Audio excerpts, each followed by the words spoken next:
Dyn ni wedi symud ymlaen at yn adrampa y Merlod Cymreig ar gyfer y dosbarth cyntaf sef y dosbarth i Ebolion ac Ann Holland o Sir Fôn sy'n cadw cwmni fe fan hyn. Mae yna am lot yn y dosbarth yma hyd yn hyn, ond wrth gwrs mae'r safon yna, dydy o, dyn ni wedi gweld rhai yn do fewn, a maen nhw'n edrych yn eithriadol o dda, grau yn nhw. Maen nhw yn edrych yn fendigedig a deud y gwir, a mae'r rheini sy'n yma yn rei neis iawn swn i ddeud. Swn i'n dychmygu na'r tywydd wrth dwytha sydd wedi bod yn gyfrifol am gynlliad yn troi fyny.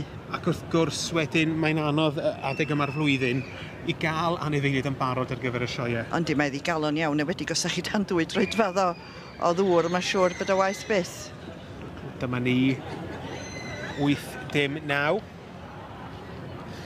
Rickleston Fleetwood Mac. Ac, allan o John Pett, Tom Thumb sydd wedi gwneud neithriadol o dda yn ddiweddar yma.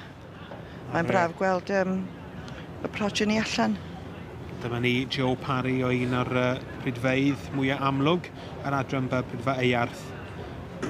Dyma ni Larry Wyn Jenkins yn dangos ar ran ei mam, Mrs Mary Marshall Say.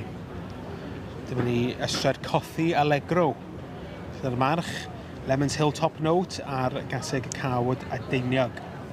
Mae'n mynd i fod yn perthyn felly i'r ebol mwy na thebyg sy'n sefyll o'i flaen o. A'r lliw yma'n lliw anodd i gael yn lan ar gyfer y flwyddyn. Yn ti wir. Diolch yn liw sa'ch chi ddewis i ddangos adeg yma'r flwyddyn fel da chi'n deud, ond... Sy'n ni'n dychmygu gyda'r teulu yma, mi fydd yr ebol bach yma dan gyfrwy mewn rhai blynydde. Dyna swn i ddychmygu hefyd. Ond mae wedi fridio ar gyfer y swydd honno beth bynnag. Ond mae'n un bach taclus iawn.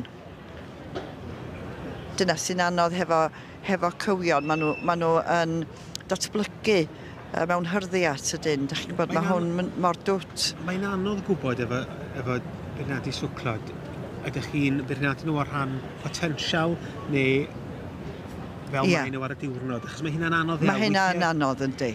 Weithiau mae yna rhywbeth lawr y llunau sydd A da chi'n gwybod na hwnnw fydd yr ebol neu hwnnw fydd y stalwyn yn y dyfodol. Ond dim ar y diwrnod arbennig. Wedyn, tydi hi ddim yn swyddifur iawn yn y sioe cywion yma. Mae'r fath hefyd efo'i symudiad nhw medru bod, tydi. Da chi'n gwybod mae rei o'n nhw'n gul yn ôl neu rhywbeth am bod nhw'n mor dyn yn ei gilydd ac yn y blaen.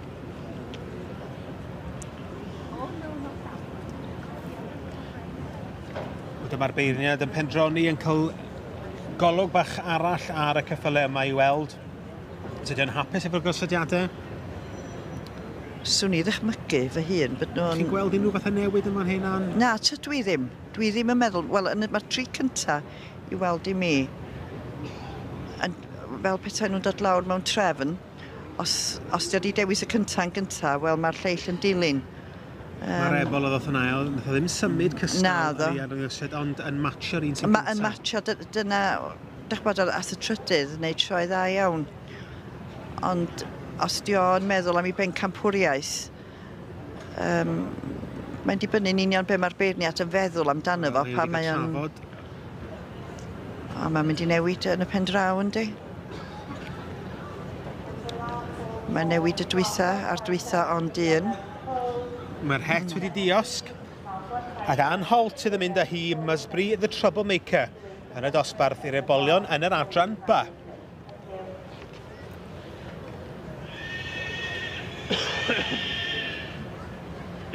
So to the first presentation in the section B's, the winner of the Cold Foal class all the way from Rosendale in Lancashire, it's 8:05 Ann Holt's Musbury. Dwi'n mynd allan o Ann, right? Second, 8:03, local winner here, Mrs S. Harris from Ysmynesbyll with Boson Acura. Third, 8:13, this is Mrs. Parry and Mr. Joe Parry from Melin y Wig in Corwen with Hayaf DiCaprio. Enillydd y dosbarth yma i'r ebolion Gareth Holt. Don't usually see with the bees, do we? No, not very often. Try and get away from them anyway. And you've won not many numbers here today, but a good quality class. Yeah, very pleased with that.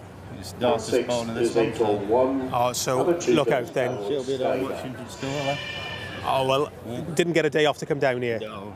Oh, well, a massive congratulations anyway. Thank you very much. Yeah. See. Hands together, therefore, led off by the winning colt Foal. And holds Cymreig the troublemaker. Also with you, Llong gyfrachniadau mawr I Mrs Ann Holt gyda Mysbri the Troublemaker yn ennill y dosbarth yma i'r ebolion yn dosbarth yr adran ba.